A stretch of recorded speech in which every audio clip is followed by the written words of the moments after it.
Kaya, yung subject ng Bible, kaya Biblia po at pwede naman po maging pangsaya. Para po yung magulang, matuto gumamit ng Biblia. Kailangan naman po ang Biblia para sa ina. Ang Biblia po ay para sa ama. Para kayo po yan sa Bible, sabi, ang mga anak, galang ninyo ang inyong mga magulang sa Panginoon sapagkat ito'y bumi na siyang unang utos na may pangako ay pagbubuti. Ako sabi ko doon, yung aral na pangsasaway. Ako po doon, pakipangsasaway sa anak, yung aral. Paano po kung wala pong alam sa Biblia yung mga magulang, ano po ang pagsasaway? Kaya, pag naman po sa umaga ito ay Mother's Day, pero pagkakaroon po natin ay ang Biblia. Pero gusto ko basahin po muna ang first. Meron po ba tayo na dyan? May nakalas po na first. Kasi po ito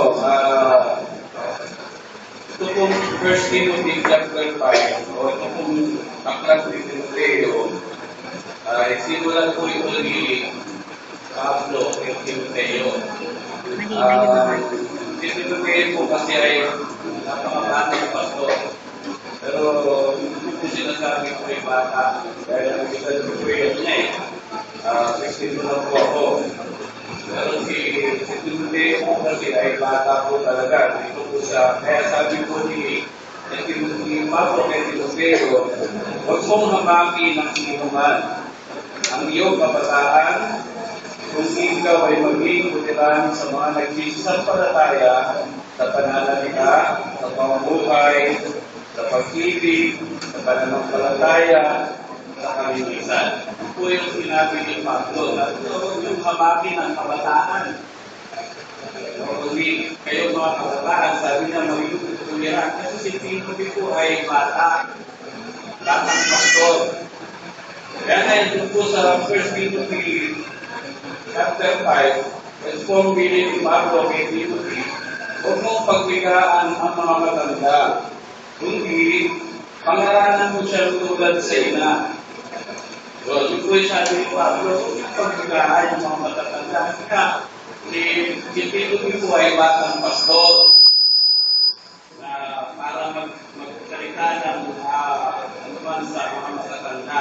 Pero ito po ang sabi niya eh, kung ipangaralan mo siyang tulad sa ama, ang mga kabataang lalaki na tulad sa mga kapatid, ang mga babaeng matanda sa tulad sa mga ina, at ang mga kabataang babae na tulad sa mga kapatid na babae na buo kalinisan.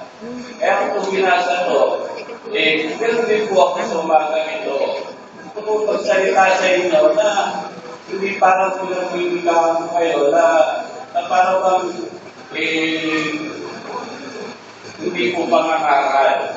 Ito pong pag-aaralan po natin ngayon ay pangangaral po sa inyo bilang sa salita ng Diyos. Kaya kung tamaan mo po kayo, huwag po kayo magagalit. Kasi nga po, talagang may bilin po ang Biblia. Sabi ang Biblia po ay kasulatan. Lahat po ng ating paniniwala, minsan, akala natin tama. Pero sa paningin ng Diyos, yun po ay mali. Meron naman po mga pastor na tinawag ang Diyos kung ipangaral po yun. At kung masapul po yung inyong paniniwala, ay may basihan naman. At sabi ko, ang tema po natin sa umaga nito ay, ang Biblia ba ay salita ng Diyos?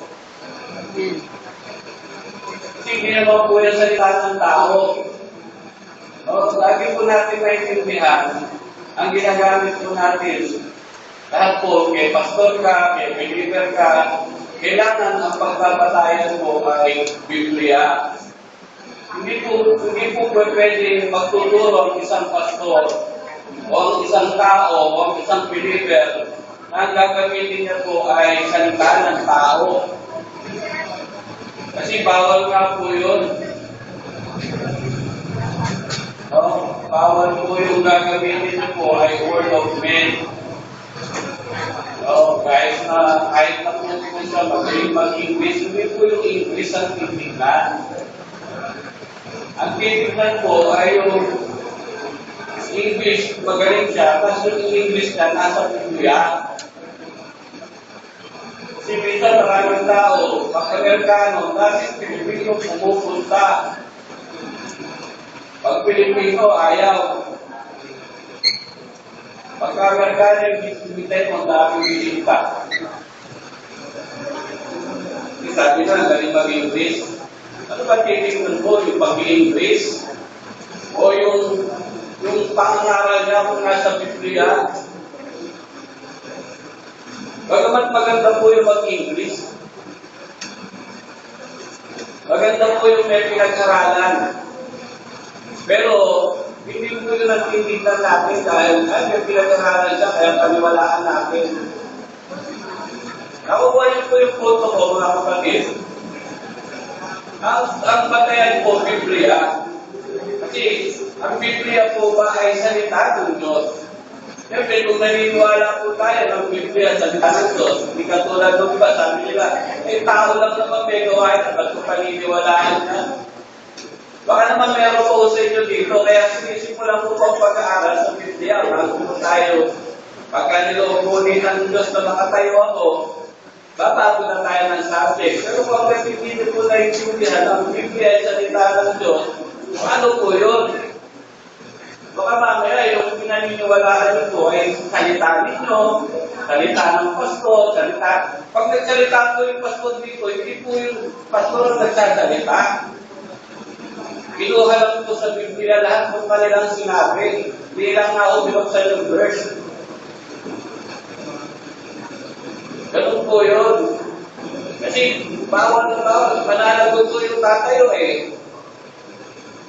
Kung magtuturo ka ng bawal, galing sa sarili mo lang, galing lang sa naturo ng tao, mananagot po kayo doon sa Diyos. Makakatulang ka. Kasi si Pablo, hindi naman po siya nagsasalita sa sarili niya eh. Gusto kong buksan sa inyo, tingnan niyo po. Nagturo sa kanya si Cristo, hindi po tao nagturo kay Pablo. Tagalan siya. Ano tayo mag-Christian? Para makita po ninyo, no? Galatia, chapter 1, verse 11, 12. Tingnan niyo po, no? Kaya tingnan niyo po, kahit kayo magpasit kayo sa sinasabi ko, makinig po kayo, baka mamaya niloloko ko kayo. Minsan, aming kayo ng amin, hindi nyo na alam kung nasa Biblia. Hindi po ko nang lalait, no? Binibigyan ko lang po kayo ng punto na, ano ba yun? Kahit na mali, amin ka. Ano po ba yung amin? Ang amin po ay pagsang-ayon. Ngayon, kung hindi ka sigurado doon sa sinasabi mong nasa harap, huwag ka na-amin. Eh, minsan kahit pa rin, iba sinabi, saan pa tayo sa dos-dosan? Amin. Minsan yun, madaling makilala po yun, dahil madaling masabi po yun, di ba? Ay, mali yun, di ako amin. Pero yung mga kahihirap, yung namin ng aral, may namin ng aral eh. Minodoctrine, hindi ko alam kung tama yun o mali.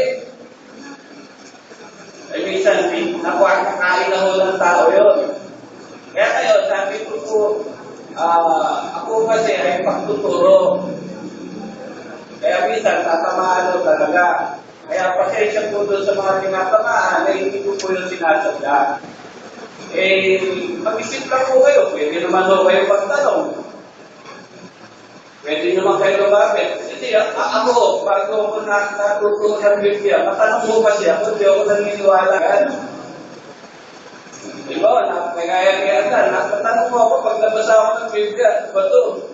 Kaya kala ako ng mga pastor na kasama ko, namibiloso po ako. Hindi ako namibiloso. Kung tinatanong ko, dahil gusto ko mamala, ako siguro, matanong.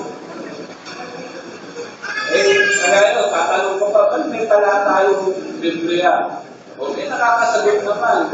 Para daw madaling hanapin. Tinatanong ko nga, paring ka pala nag-invento dito. Paring ka pala nakaisip, wala naman mo kasi number mo ng Biblia eh. Ngayon, para madaling hanapin, kasi pag nasa registro, walang nakalagay doon na